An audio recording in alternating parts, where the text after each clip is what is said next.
Welcome to the first ordinary meeting of the Bay of Plenty Regional Council, Toi Moana, for this triennium. In introducing the meeting, can I remind councillors, staff, that this meeting has been live streamed, recorded, and the recording will be made available on the Bay of Plenty Regional Council website following this meeting. Can I also remind all present that local government decision making does not afford any protection to councillors, councillors' officers, and members of the public for comments made during the meetings that are subsequently challenged in a court of law and determined to be. Councillor White, would you be prepared to open our hui with a karakia, please?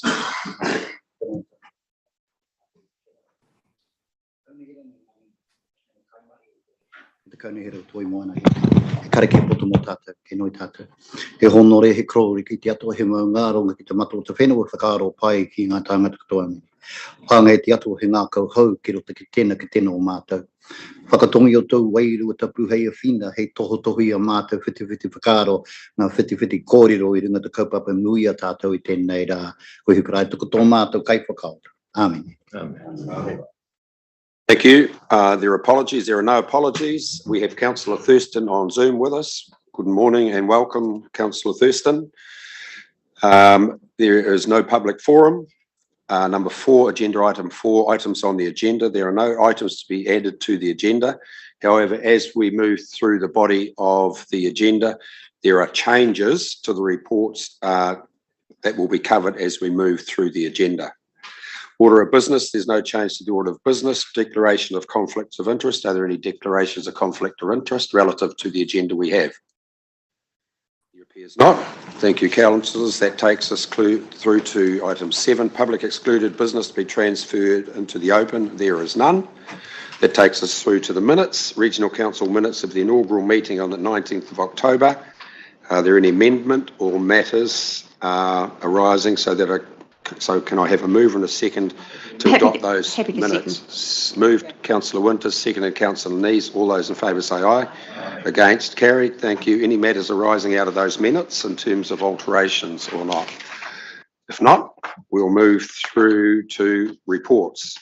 First report is agenda item 9, adoption of the triennium 2022 to 25 governance structure and terms of reference. Page 18 of your agenda. Karen Astley, understand you're presenting this on behalf of governance.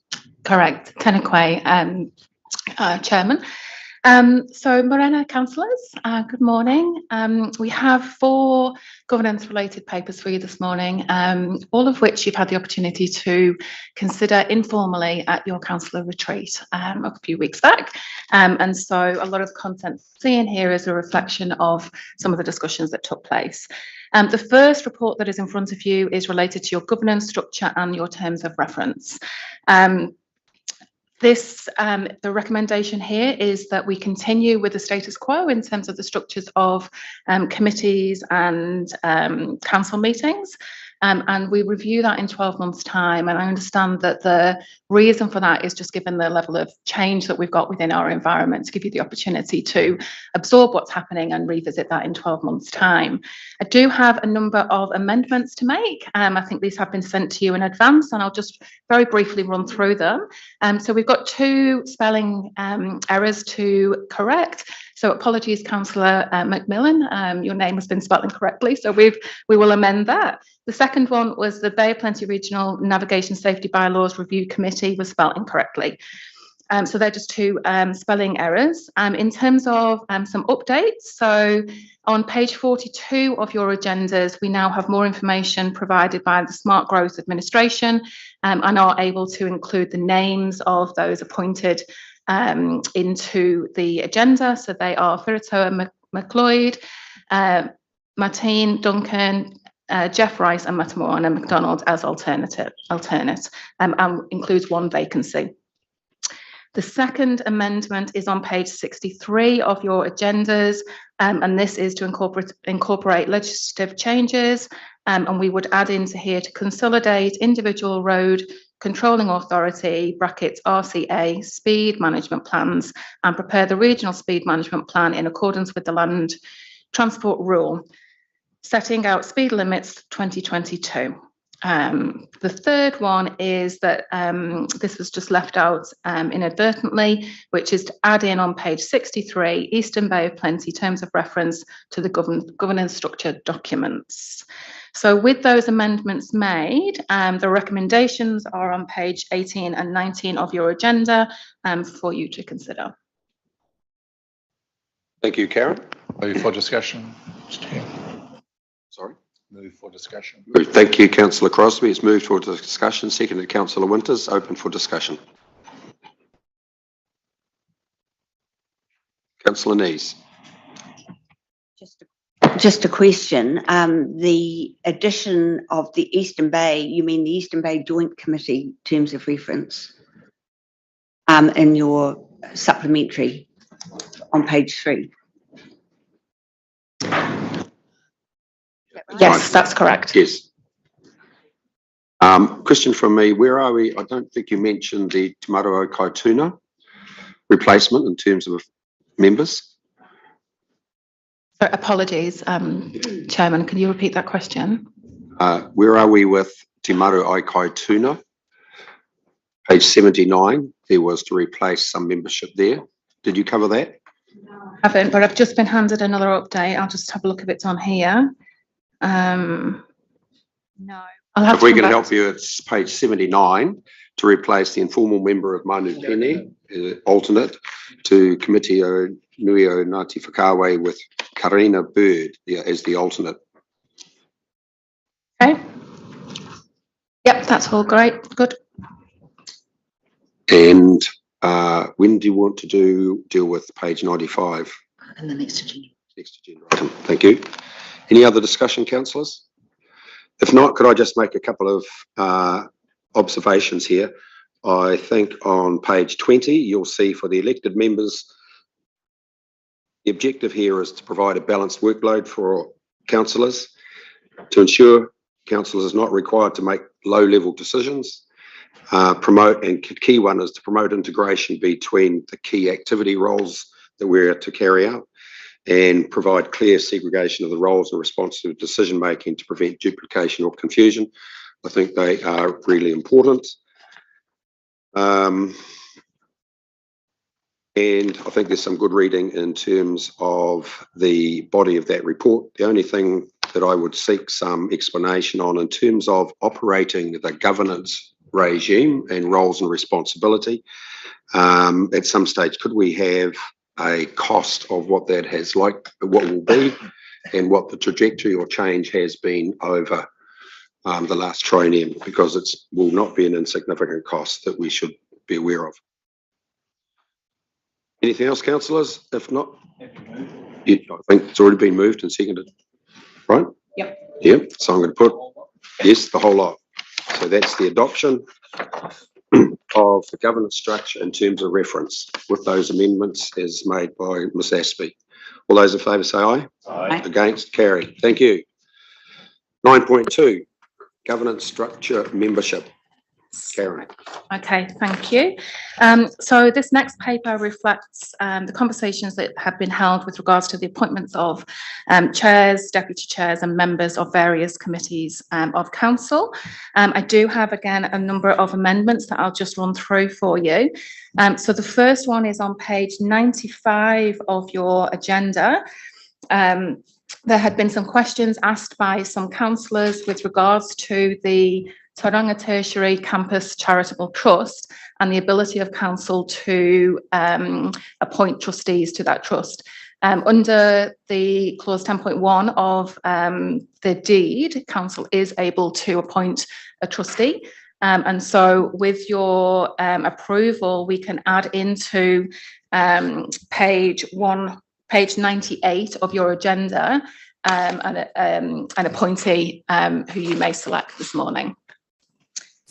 The second amendment, again, to be selected by council, is on page 98 of your agenda, and that is to add an alternate councillor to the 3 proposed appointments that are already existing on that page. And thirdly, with regards to page 99,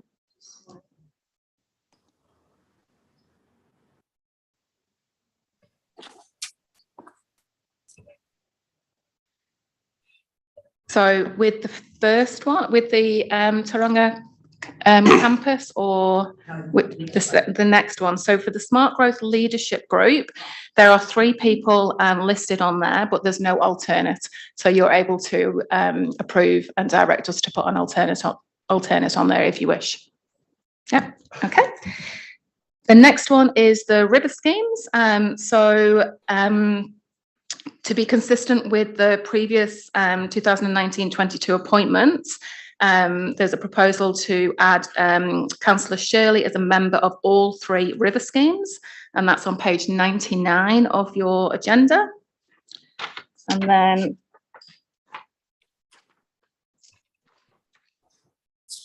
so I believe that there's been some recent direction from councillors to remove Councillor Scott and to add Councillor Eatey and Councillor Shirley.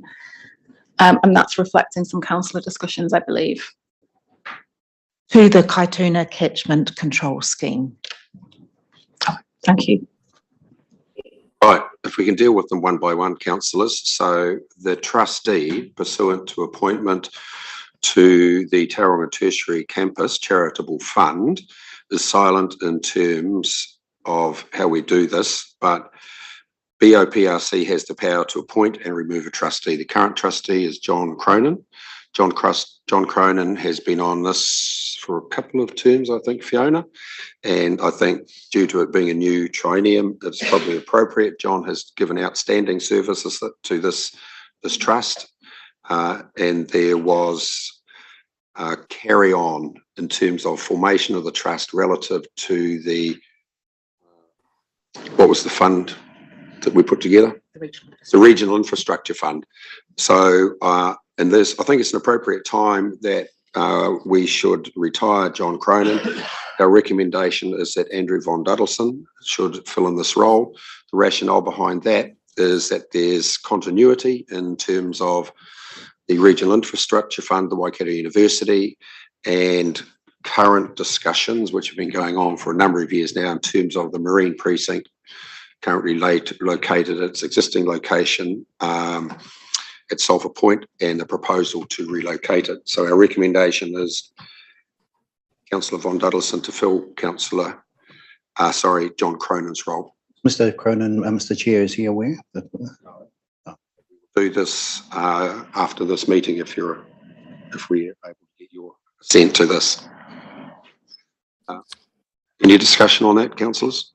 Councillor Crosby? I support that. Councillor Van Daldison's been involved in a particular Marine Precinct supporting John Cronin for some time, so it makes sense that this continuity continues.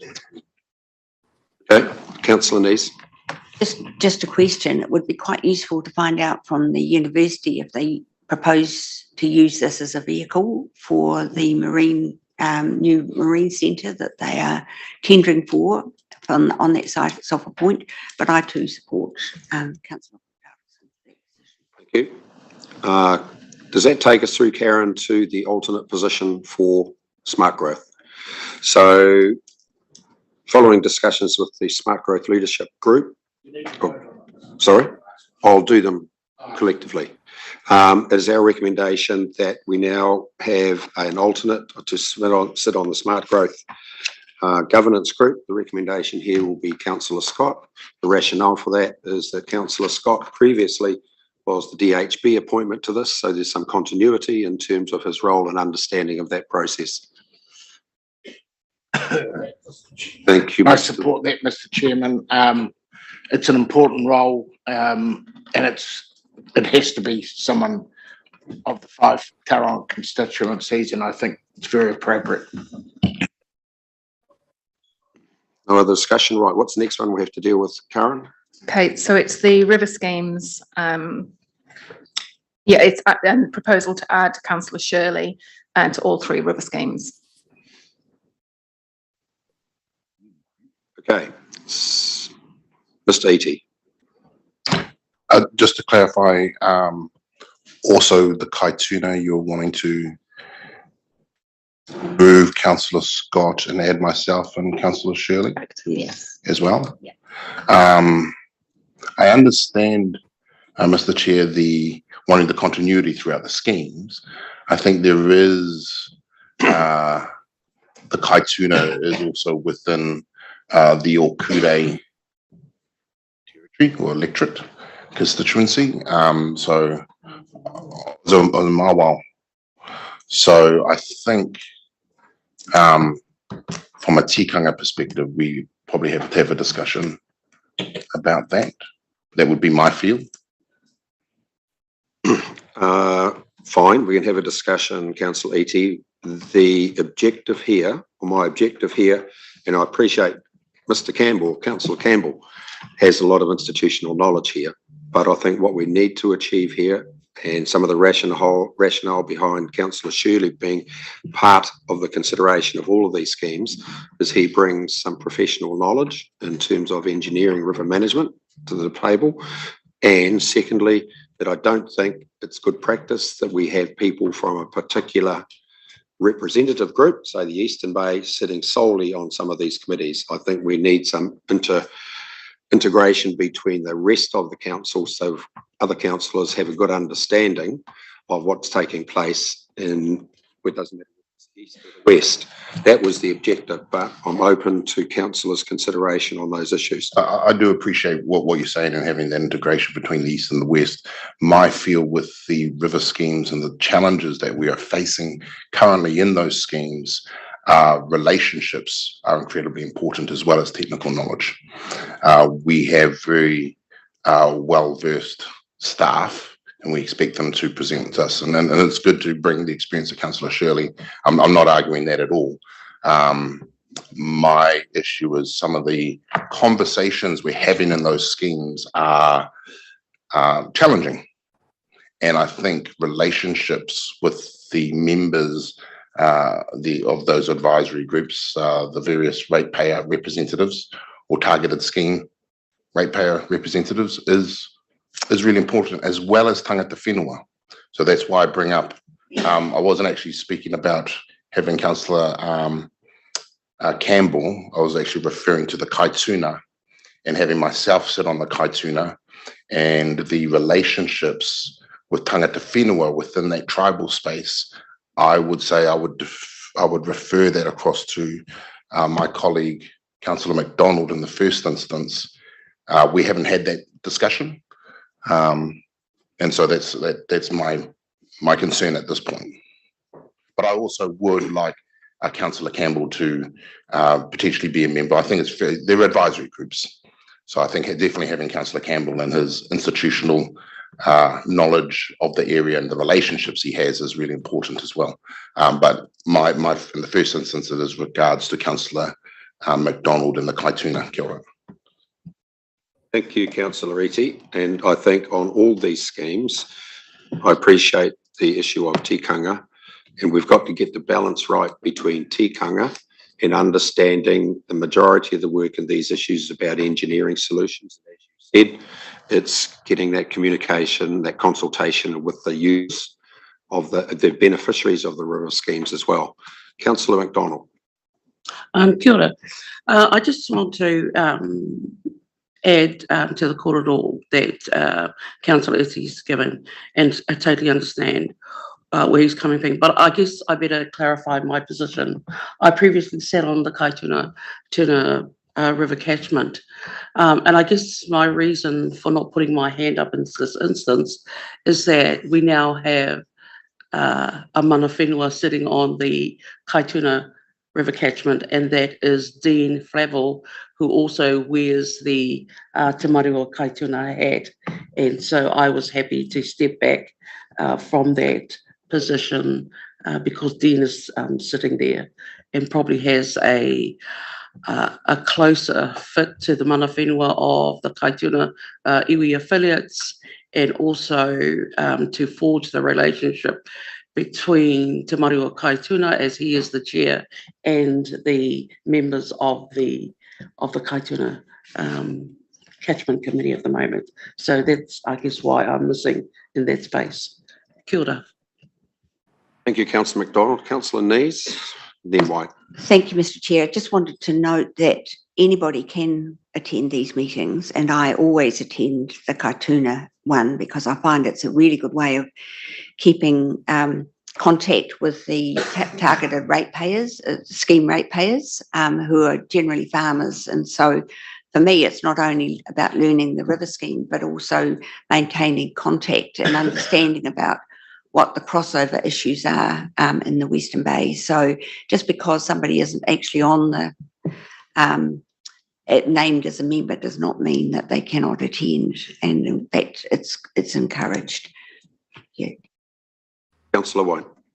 Yeah, just to support both Councillor Iti and Councillor McDonald's comments. Yeah, the Kaituna, when I established my identity about Te Arau Te Waka, Matawhaura Te Maunga, Utu Iti Te Moana, or Kaituna Te Awa, then basically that is a very serious connection because a lot of our ancestors are buried along those banks.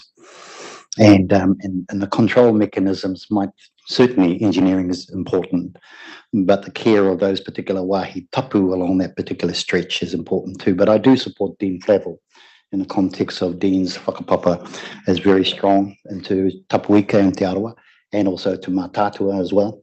So I support that. So I mean I'm happy with the comments that Mati Moana, Councillor McDonald has made, and you know, and I certainly support Councillor Iti's views. Certainly support Councillor Shirley's expertise in engineering. Just to note the comment around the tikanga establishes, it gets deep into also the wāhi tapu that exists along that particular stretch of river. Thank you, Councillor White. So what I'm going to do now is refer to the Chief Executive because she's been keeping up with this. But essentially, the salient points are here is these are River Scheme advisory groups. What Deputy Chair Nees has said, anybody can attend, but we do look for some institutional knowledge in terms of not only engineering, but understanding the community in which these particular river schemes operate. And I think I'd encourage all councillors who have an interest to turn up relative to official nominees as we've got here. I appreciate Councillor Iti's issue in terms of if you weren't able to chair, we need someone else. So that's essentially why we need two. And if you want to formally add 3 or 4, that's fine, isn't it? Yes. So where are we in terms of these? So based on the conversation today, the recommendation would be Kaituna Catchment Control Scheme, Councillor Shirley. And then for the 3 Eastern Bay ones, Rangataku Tarawera, Whakatane Tauranga and Waika Otara would be Councillor Iti and Councillor Shirley.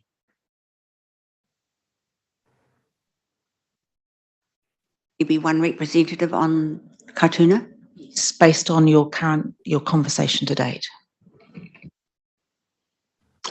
But councillors can alter that today if they want to. Kia ora, Mr. Chair. With the endorsement of my colleagues from Okure and Mawao, I'm happy to sit on the Kaituna and help out. So ka pai, kia ora. I support that, Mr. Chair. Thank you. So at the moment we have Councillor Shirley and Councillor Iti on the Kaituna. On all 4. We're clear. And as I said earlier in some discussions with Councillor Iti, Councillor Campbell brings a lot of institutional knowledge and I'd encourage him to attend all these meetings. I get to the ones that I can, and also issues such as the Ohiwa Harbour Forum, which is currently not an easy forum to facilitate. I'd ask, well, I think Councillor Campbell's on that as well with you, isn't he? Yep. Yeah. Councillor Campbell, anything to offer? Yeah, thank you, Mr. Chair. Look, I joined this team as a team member. It doesn't really particularly worry me where I'm put. If I can contribute in any way, and my institutional knowledge, that's a nice way of putting it. I think it's got something to do with age. Yeah, if I can contribute anywhere, that's what I'm here for. And I do know a lot of people in the Whakatane and Poriki district. If I can work well together with those people and make the job a lot easier, more than happy. Thank you. Thank you, Councillor Campbell. So just so we're clear, Karen, in doing the recommendations, Bay of Plenty on page 97, I don't know whether you captured in your last commentary, the Bay of Plenty Regional Safety Bylaws Review Committee should read Bay of Plenty Regional Safety Navigation. Correct. Okay, so with that discussion, can we have a recommendation, a mover and a seconder that the governance structure membership be adopted? Happy to move Councillor Crosby. Councillor Campbell, second. All those in favour say aye. Aye. Against, carried. Thank you. 9.3, councillors' remuneration, elected and appointed members' allowances and expenses, page 102. So councillors, this has been subject to some networking socialisation, so with councillors, so I will move the adoption of the recommendation as set out on page 102 and 103. Do we have a seconder? Seconded, Councillor Shirley. Now that's been moved and seconded, it's open for discussion. Any discussion? No discussion? Out of interest, my understanding, the pool hasn't changed for some time. Would that be correct? 6 years, at least? That's the REM Authority's mandate, isn't it? It's probably best discussed at the forum of LGNZ in terms of the current debate. Okay, thank you, councillors. It's been moved and seconded. No discussion. All those in favour of adoption of the remuneration and elected and appointed members' allowances and expenses, say aye. Against, carried. Just as an aside, Chief Executive, I asked the other day, because in here, I think I'm in the right part of the agenda, there is the payment of members outside elected members for attendance to committees. Do we have a number of how many people this affects?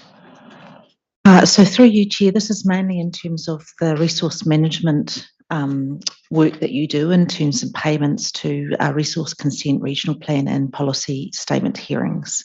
And so that is the payment, and that's referred to on page 113 in terms of those payments. Is that, oh no, I found it now. So it's on page 118, appointed members, meeting fee. $200 per meeting. So I That's have, a different one, isn't it? yes, and I'll follow up in terms of the number of appointed members, in terms of the exact number for you. Okay, thank you. Councillor Neese. Well, thank you, Mr. Chair. It's just a clarification on page 106. I think there's some words missing. I just want to clarify what the intention is.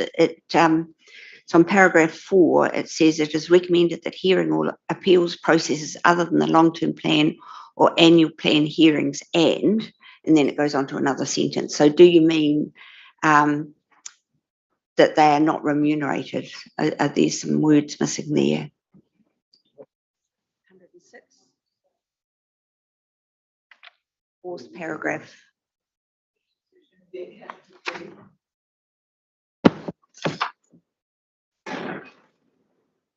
I read it to be hearings and deliberations as a. Ah, got you. Yes, beg your pardon. So it's been, yes, it has been. Oh, sorry, yes. Yes, we've done all that. You and Shirley. Yeah, I just asked a supplementary question. Yep. It's been moved and seconded in the past, hasn't it? You haven't put it to the vote yet. Right. Okay, it's been moved and seconded, put to the vote. All those in favour say aye.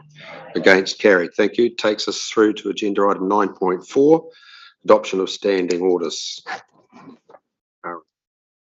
Okay, thank you, Chairman. So this paper sets out the standing orders by which describes the conduct of all of your meetings. They're largely guided by legislative requirements, and there are some discretionary elements to that which are under point 2 of your recommendations.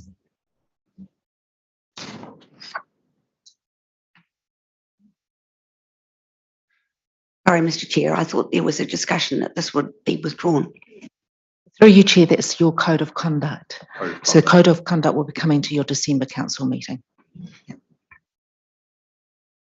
Okay, councillors, any discussion on this? I think the change that we are recommending here is under 2A 14.2, chairperson may vacate the chair. Under previous standing orders, it said that if the chair's in the room, they may have to take the chair. A common sense approach to this. If the chair has to vacate for whatever reason, the deputy chair takes over. For the currency of the discussion on that particular topic, the person presiding in the chair should see the conclusion of it. Okay, councillors, I'm in your hands in terms of adoption. Thank you, Councillor Crosbie moved, Councillor Von Duddleston second. No further discussion. All those in favour say aye. Against, carried. Thank you, councillors. That takes us through to public excluded session. I'll move that we go into public excluded.